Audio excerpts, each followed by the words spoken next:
build a business, build your business around your family and your faith, Absolutely. not the other way around.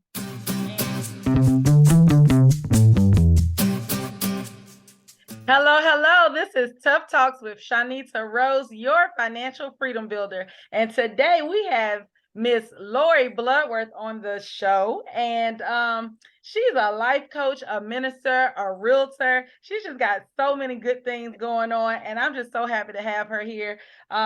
She teaches so many things. Listen, guys, if you don't have a Lori Bloodworth in your life, I don't know what to tell you. But Lori, thank you so much for being on. How are you today? I'm doing well. Thank you so much for having me. I'm so excited to be on here with you.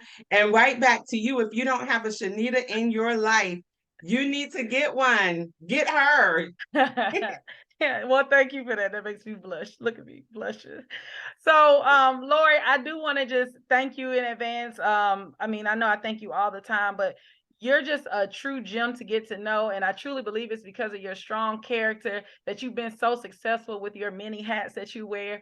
As I mentioned, you're a minister, you're a realtor, and I mean, above, like, you're a life coach and you're teaching young ladies at that, right? So it's an opportunity to have this talk with you today. Help me understand. I know a lot of our viewers may not even understand really what a life coach is. What is a life coach? Wow. So a life coach is really, you know how on a football team, you have the coach, and the coach is responsible for helping the team make the right plays in order to be successful, to prayerfully make it to the Super Bowl. So in life, life is a journey, just like a football game or a basketball game. And so a lot of times you decide that you want to go down a specific journey, but you don't know how, or sometimes you start to feel weary. And so, what the life coach does is the life coach helps you to build your program and to give you the motivation to keep going, especially on those days where you want to throw in the towel and you just want to give up. A lot of successful people are successful because they have the right counselors, the right coaches in their life. Well, I know I take my hat off to you because I had a life coach in my life and didn't even realize that's what I was doing. But and it's hard. With me as a freedom financial builder, I work with a lot of women who are looking to better their financial situations and make better decisions for their family because a lot of us just don't know.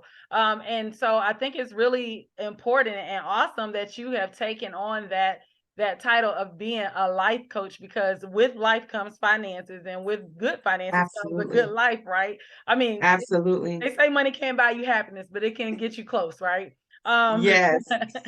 so with that being said, and pushing people towards those goals and being that coach, do you find yourself helping in areas of finance? A lot of times, because you get in business because you want to be prosperous, right? So you Right. don't get in business and say, well, I'm in business, but I don't want to make money. Most people get in business because they want to make money. And with making money, more responsibilities come in hand. So to answer your question, yes.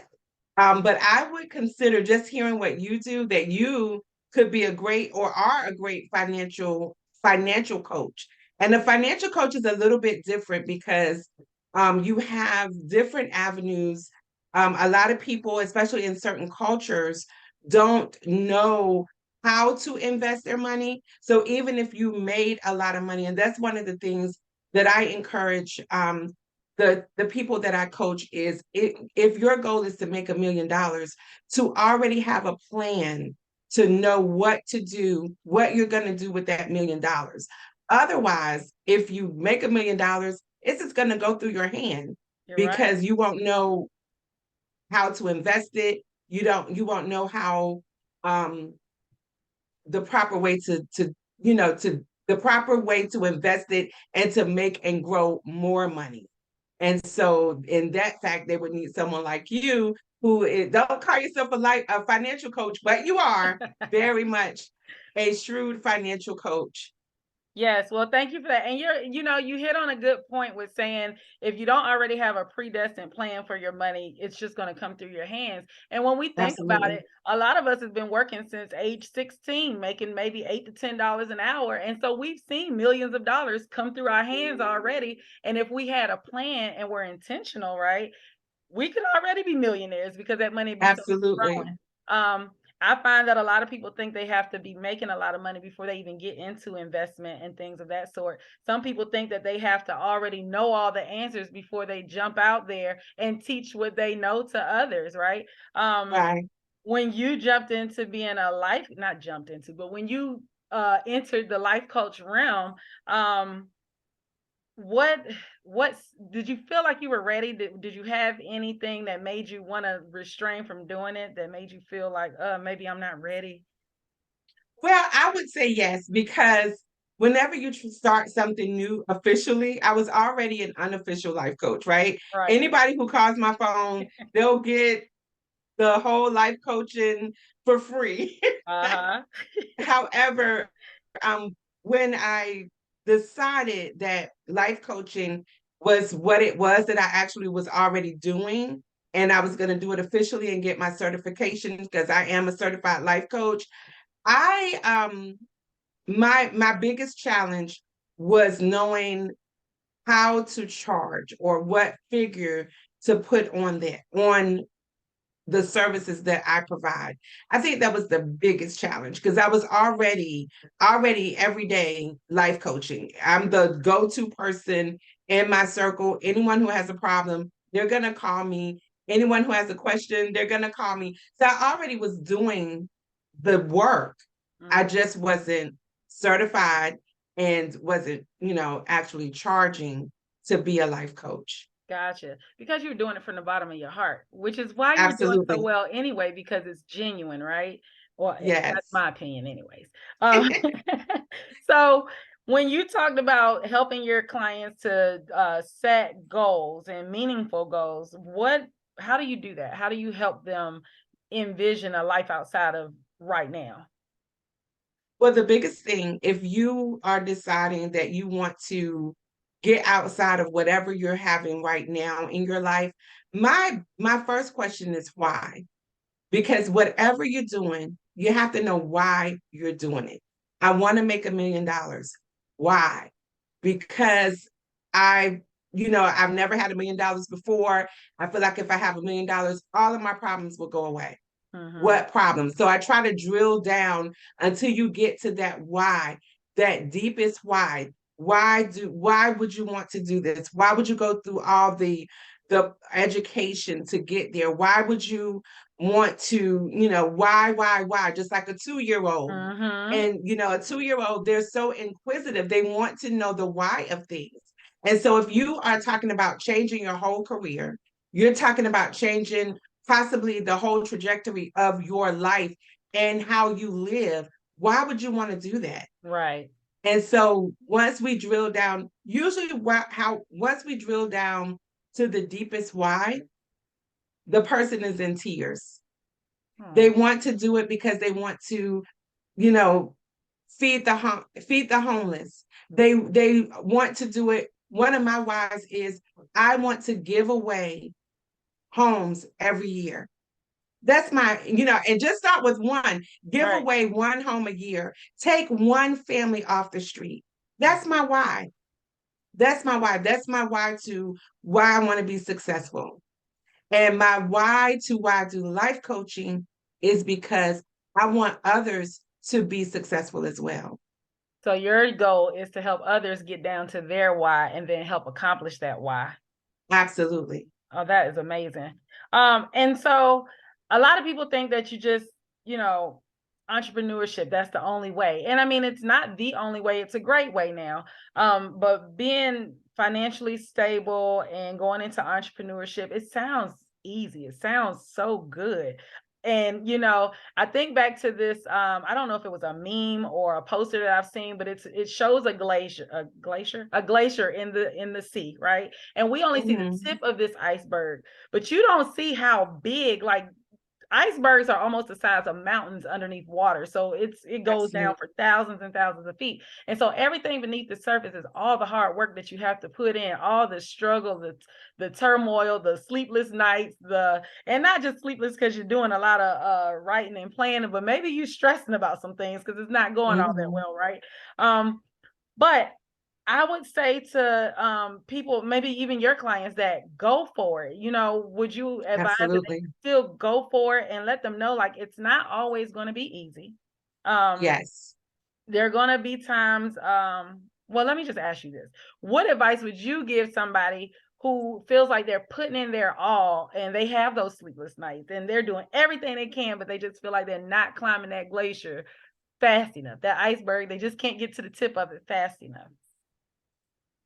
I would say to them, don't give up. Don't grow weary in well doing.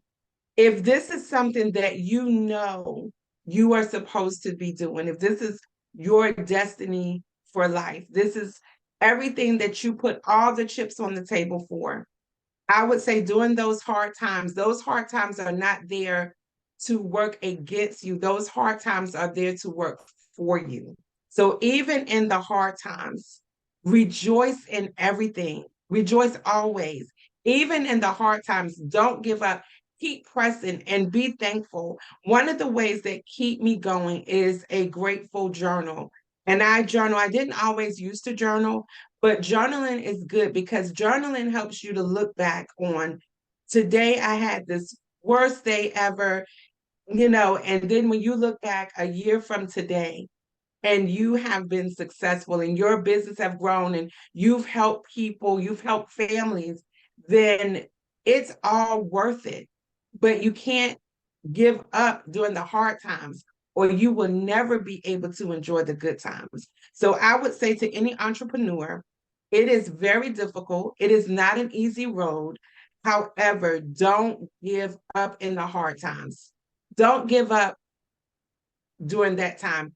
If anything, fight harder. If you have a downtime in your business during that time, that's the time to strategize. When you may feel like, well, I'm not making any money, so you can't even think forward, but that is the time. What could you do? What could you be doing better? Look back on, your previous customers and just talk to them, have a Mhm. conversation with them. What can you do better? What is it, you know, ask them for referrals. If you've serviced people before, ask them for referrals because Absolutely. sometimes people don't give anything that they're not asked. So if you don't ask them, they won't give it to you. So if you ask them, hey, we did this, like one of my other hats is a realtor.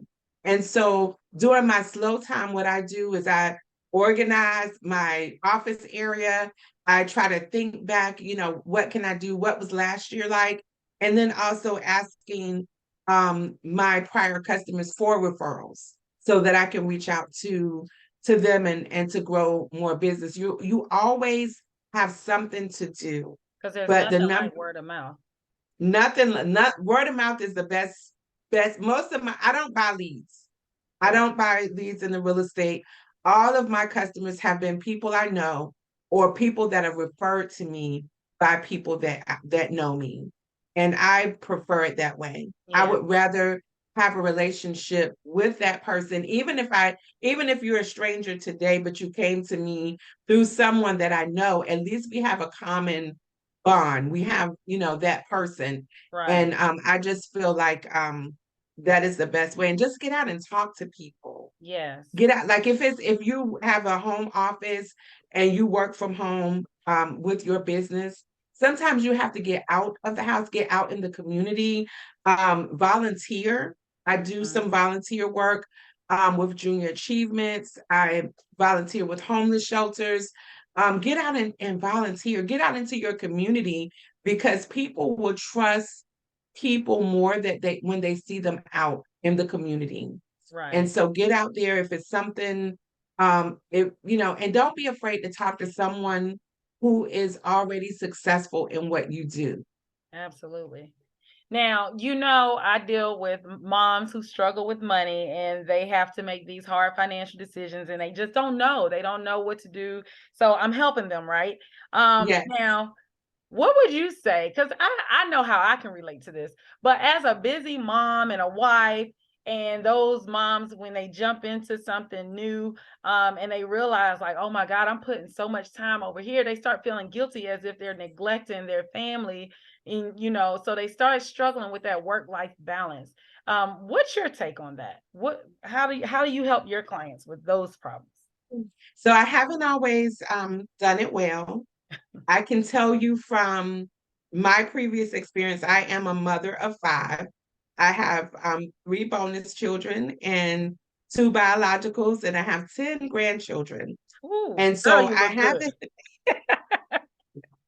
so that part I haven't always done well. But looking back over my life and looking at my daughters now that are mothers and working and trying to balance, I give them this advice: family first, Absolutely. family first. You could skip a family meal or something that's important to either your husband or one of your children. Skip that to go deal with the client that don't even buy with you anyways. So this is the thing. If this is your client, they know how important your family is. Even though now my children are grown and I just have my grandchildren, one of my grandchildren are local.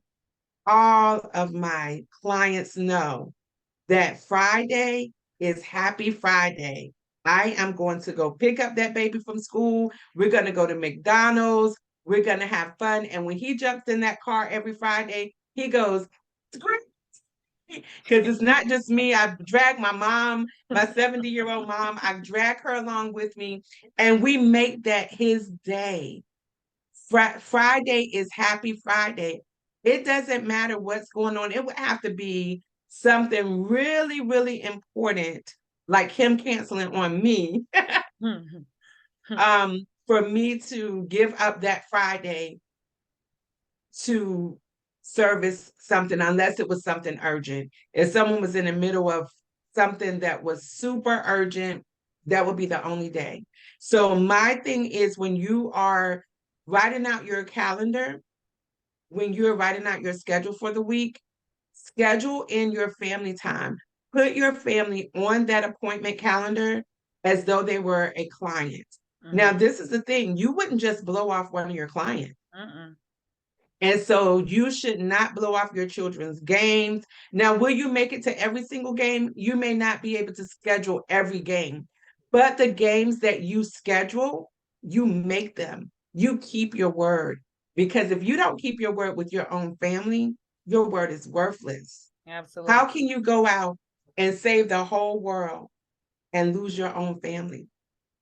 So to all the working moms, the moms that are busy trying to um build a business, build your business around your family and your faith, Absolutely. not the other way around. And I love the fact that you said that, put your family first, factor it in, schedule it in, because you're so right. We all have the same amount of time in a week, and it's how we do it that makes a difference. And I'll even go a step further, after you've scheduled your family, because we have single parents, we have parents that Hmm. have help, but I think the biggest thing with after scheduling them is having that conversation and letting them know, like, baby, this is what mommy is doing, and it's going to help us to be able to do XYZ, and help them to Yeah, understand, because kids, I have four, for those that don't know, and they're young. And I have a 3-year-old, no, four, nope, let's not go backwards, 4, 5, 12, and a 9-year-old. And so, but they start understanding really early on, absolutely. mommy has to go to work and mommy has to do this, and they may be asking you to do things that don't seem as important to you. But if you just keep that open line of communication and help them understand why it's important that you do what you do, and then you do say, but I can't come to this one, but I'll be at next week's, and maybe we can get you ice cream afterwards, or we can spend a little bit more quality time together, and I'll hug you 3 or 4 more times, whatever. But just Yes. make their day. And like Lori said, just keep your word. But yes, thank you for that, because I know so many of us struggle. And back in the day, we had a man that was taking care of the house all the time, and now times have changed. Women are just as much of go-getters as men are, and sometimes it just feels like we're slacking in the house. Funny story, my mom used to live with me and she was helping me with my laundry. I talked to her this morning and told her the clothes miss her. I'm like, I love you too, but those clothes really miss you. But at this point, it's like, hey, do I spend time with the kids and cook, or am I folding that laundry? I mean, they're clean, guys. They're clean, but don't worry, I'm gonna fix it unless y'all want to gift me a maid. But yes. So thank you for that. Now we talked about the hardship of entrepreneurship, and this might piggyback on some of that, but sometimes it's really hard for entrepreneurs to face the reality that in the beginning, it's not going to be that easy. You're probably not going to get a whole lot of income in the beginning. So you can't necessarily let go of your full-time job, or maybe you have to pick up a part-time or something to help make ends meet until your dream gets off the ground. I call it funding my dream. I'm going to get me another Yes. position to fund my dream, right? What do you say to people that find that hard? Because sometimes that's a hard pill to swallow, and figuring out when is it time to go. That is, and one of the biggest things is knowing when to go. So the biggest thing I would say, and you'll hear me say this all the time, have a goal, have a plan. What is the plan for I call it my business partner.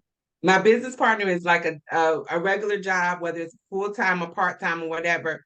What is the purpose? Give everything a purpose. Everything should have, when I was growing up, my mom, when she loved to have the house spotless, even though she had 3 children, and she always would say, everything has a home.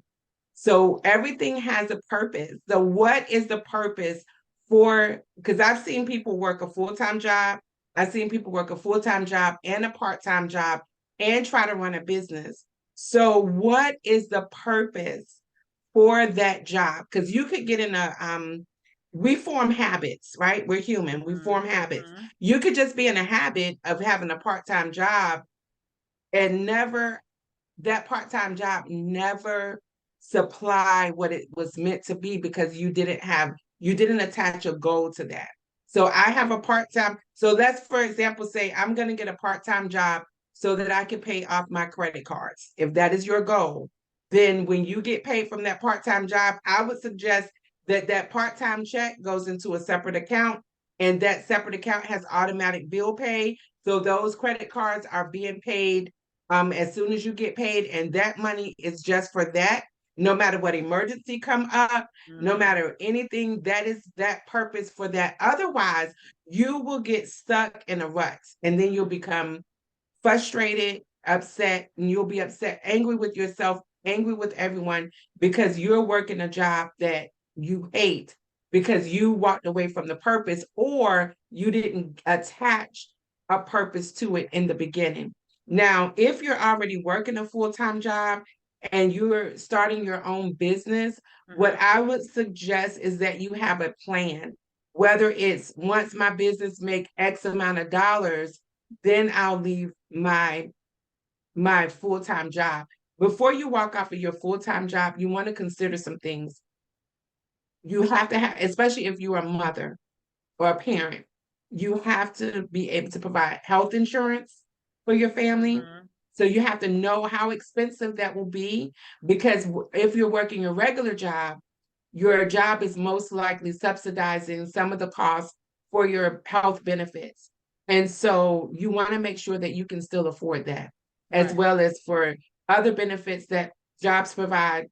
They provide health insurance, they provide life insurance, they provide retirement matching in most cases.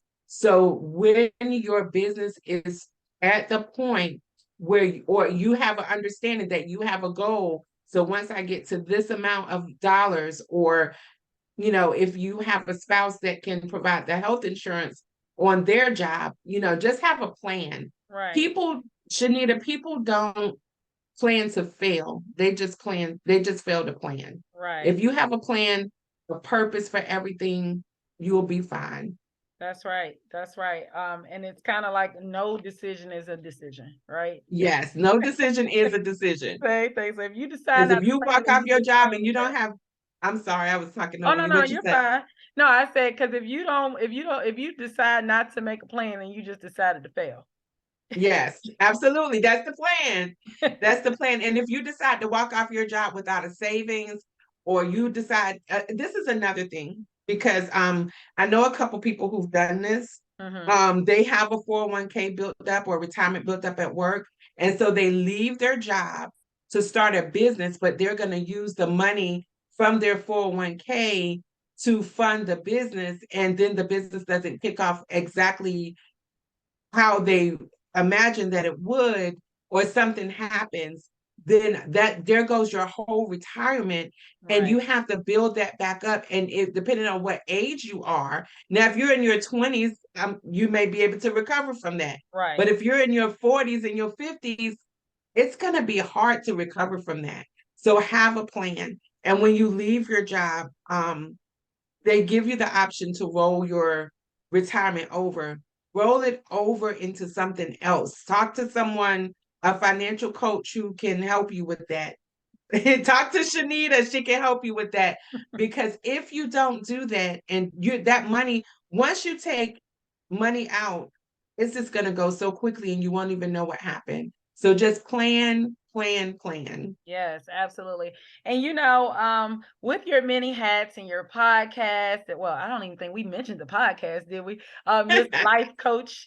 So Lori actually has a podcast, and so I think this will be a great question for you.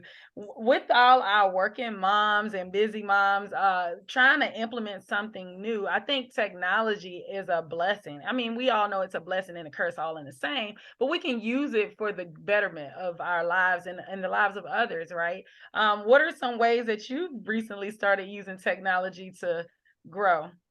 Wow. Well, you know, I am not 100% technology savvy.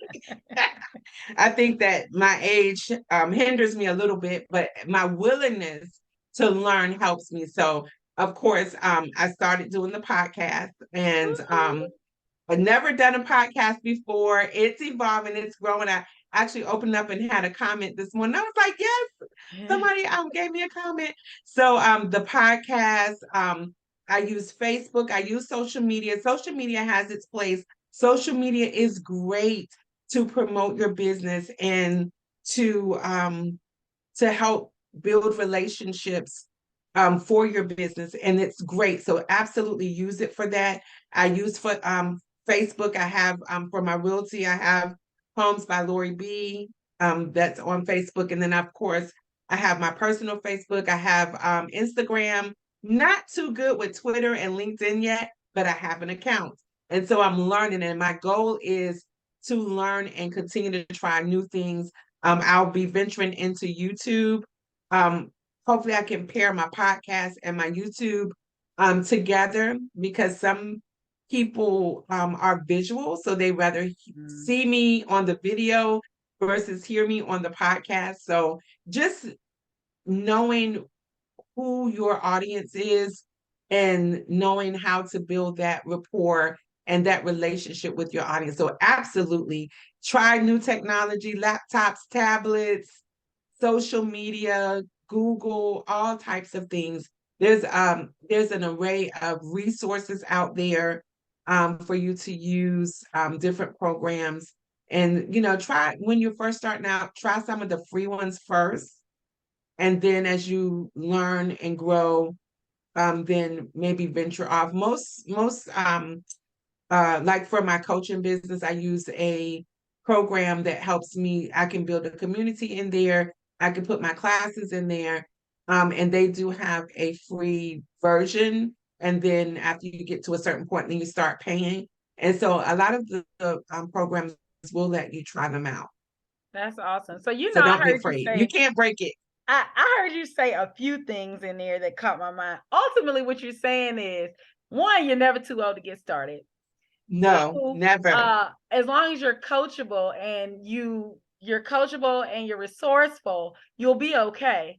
And Absolutely. Another thing I heard, you mentioned age and not knowing a whole lot about technology. Those are all good reasons. And to the wrong person, those would be excuses, right? So I always Hmm. tell my children and my family that we all have very good reasons not to accomplish something. We all have a Yeah, very good reason not to be the best us that we can be. But then once you allow that reason to actually pause you, paralyze you from moving, that reason just became an excuse. And yes, one of the poems that we learned in college was excuses. Excuses are tools of incompetence, and those that use them build monuments of nothingness. So the more you wow, use excuses, the more likely you are not to ever grow, and you're just going to stay put. So thank you, Lori, for that lesson today. yes, You know, yes. we got those reasons, but don't let those reasons turn into excuses and allow you No to paralyze excuses. you. No You can't deposit excuses in the bank. No, ma'am. And so we're talking about social media, and we all know that everybody is living the perfect lifestyle on social media. Now, you and I both know these people in person as well, and we know that their lifestyle on Facebook and all this is not the same as in these streets. So, That's right. as a life coach, what are some of the challenges that you see that are common amongst women, and maybe they're embarrassed of, or it's something that they're trying to hide on social media, but they probably shouldn't be embarrassed about it because it's their testimony to help someone else through. Yes. So the biggest things, I think there's three big things that stop you, especially when you're comparing it to social media, is self-comparison, Mm-hmm. fear, and self-doubt. Absolutely. Those are the three things that you have to conquer. So if you already know that you're dealing with fear, you already know that you're dealing with self-doubt, or you know that you're dealing with comparison, self-comparison. So, like I said earlier, social media is a great tool. Don't use social media personally. Mm-hmm. If you are growing to overcome any of those areas, go on social media for your business, do your business, build your business. Don't get caught up in your best friend with the puppy dog and the two children in the picket fence house. Yes. Don't even look at that stuff, because until you can get stronger and know that everyone have something that they are dealing with, Mm-hmm. then that's not for you. And one of the assignments that I always encourage people to do is to turn off the, like, on Facebook. I do have Facebook on my phone, but I don't have those notifications that Oh, pop up yes. that tell you you have a Facebook message, you have an Instagram message, and I only give myself a certain amount of time to stroll. So one of my biggest, two of my favorite social media is TikTok. I don't do a lot of TikToks. I'm not good at it, but I love scrolling through to see what other It's an people are easy way to posting. lose 45 minutes of your life. You will lose Go to. 45 minutes of your life. So if you have an iPhone, I can't speak for the other phone Are you people. throwing shade, ma'am? You might want to get to the Apple Store. No, but you could just say, "Hey Siri, set a 15-minute timer," and she'll set that for you. So when Wow. that timer go off, you're off of social media. I love The it. other, yes, the other thing too is, oh, let me stop this timer because it'll go off. The other thing too is, if you can look on your phone. I don't know, I would just speak for iPhone, Hmm. but on the iPhone, it tells you how long you've been on each thing. So today, so far, I've been on my phone for only 3 hours and 8 minutes, and most of that probably was talking to Chonita. She done threw But me under the bus. but on Facebook, I've only been on Facebook for 6 minutes out of that 3 hours and 8 minutes. Oh, you. I've been in my text messages 51 minutes. That's a lot. But it tells you it shows you, it gives you a breakdown of how much time you spent on your phone, number one, and how much time altogether in each category. So that if I pull this up and it was 3 hours and 3 hours on Facebook, I need to readjust, Yeah. because we in order to get anything accomplished, you have to honor your time. And so when you're on social media just scrolling through, it's not someone else that's disrespecting your time. It's not someone else that's killing those boundaries. It's you. Mhm. You are not respecting your time, because 3 hours you could have been Had a whole new making up a business contact. plan. Yeah, a whole new business plan. You could have called at least 100 people or talked to people. Yeah. So make sure that you're using your time wisely as far as when it comes down to social media. And make sure if you find yourself looking and getting upset because you see that, oh, Chonita's out of town again, Mm. you know, then you don't need social media. You need to use it in bits and pieces, because you got to remember this. She could have went out of town 2 months ago and just posted the pictures now. That's right. So don't take it literally. Like with me, I don't like people to know where I like my every move. And so I will go to a restaurant, but I'll post after I leave the restaurant or Mm. even a day after. Mm-hmm. Because sometimes I'll forget, oh, dang, I ain't post. So yeah. So I know we talked about the real estate, we talked about the life coach, we talked about the podcast. Going back to the life coaching hat, well, not even a life coach. Let's say life coach and minister, because I know you a little bit Okay. personally. So tell me some of the expenses, because as a woman and as a financial advisor, well, not advisor, representative, right? I know that talking to mothers, single mothers, married mothers, women in general, sometimes they don't like to have that tough talk about life insurance. Right. Right. And so when you're talking to your customers, and I know you have gone out and knocked on plenty of doors, and on social media, we see fish fries, we see GoFundMe's, we see whatever bake sales that people can come together with to collect money to help bury a loved one. What are some of the things that you tell your clients in getting that stuff situated, and why do you feel like it's important? One of the things I tell my client, this is the thing. When your loved one pass away, you are 100% emotional. So when you walk into a facility first of all, walking into a medical facility, you're willing to pay any amount of money to do whatever it takes to save your loved one from passing away. Mm-hmm. Once the loved one passed away, now if you don't have life insurance already in place, then now you're going to have to pay any amount of money to give them a proper burial. We are big on proper burials, as we should, Mm-hmm. because if your mother or your grandmother, I know with my grandmother, she lived an amazing life. She helped so many people. It would have been a dishonor to her for us to have to then come up with a GoFundMe to bury her.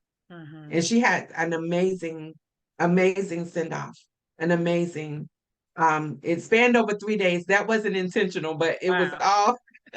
It was all because of we because when you have an expense, you have the funeral home to deal with, Mm-hmm. you have the cemetery to deal with, and you have the opening and the closing of the graves. And I will tell you, just based on my experience, um, you have to have that money certified up front. You can't, there's no writing no personal check, there's no IOU. They are not going to service your family until everything is paid in certified funds, Mm-hmm. whether that's a credit card, a debit card, whatever that is, it has to be guaranteed money. So one of my most important things is, if you are the person that's like, if I pass away right now, I would not want to leave my husband with the expense of, number one, burying me and then not being able to live after. Right. We lived in our house for almost 20 years now. I would hate the thought that because I passed away and I did not plan, that now he has to move out of our home. And all the money over the 20 years that we put into this house, that we paid the mortgage and we put all this money in, now he have to move out and either move with relatives or move with in an apartment. Now, the thing about that, and it's nothing wrong with renting, there is nothing wrong, but to have to, even if you're living in an apartment currently and you die, and then now your loved one can't afford the apartment, and now what do they have to do? They have to live with relatives, they have to live in hotels. Hotels are about $2,000 a month, More than an and you apartment. have to more than an apartment, and Yep. you have to have that money. And so what I tell everyone, my family, my friends, prepare. You have to prepare for living and dying. And I know that a lot of people don't like to talk about it. That's why you're on Tough Talks with Chonita Rose. Tough talk. Tough talk. A lot of people don't want to talk about, oh, don't speak that over my life, or don't do this. We are going to die. Yep. The Bible says, as a man is born to a woman, he is going to die. That's the only way we can get to the next life. Whatever you believe the next life is, That's right. the only way you can get there is to pass over from this life. Yeah. And in passing, there's some expenses that you have to pay to pass over to get there. And so you want to make sure, whether you are a man or a woman, you want to make sure that your children, whoever end up taking care of their children, whoever end up with the children, even if it's not a spouse, let's say an auntie or an uncle or a grandparent end up taking care of your children. Yep. After you pass on, you want your children to be able to live the life that they would have been living even if you were still alive. That's or right. even better.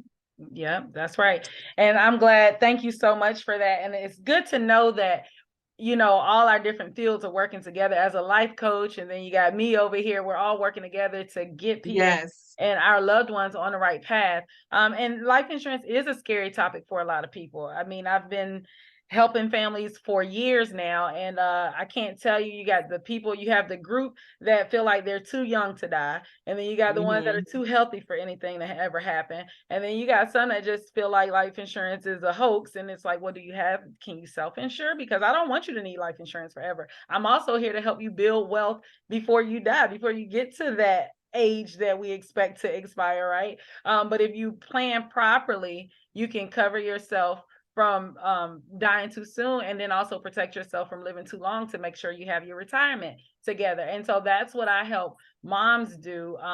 And anybody really can benefit from the information that we're sharing. But you know, as a mom, and a busy mom at that, I can really relate to the struggles that they have, especially making those decisions when it doesn't seem as easy.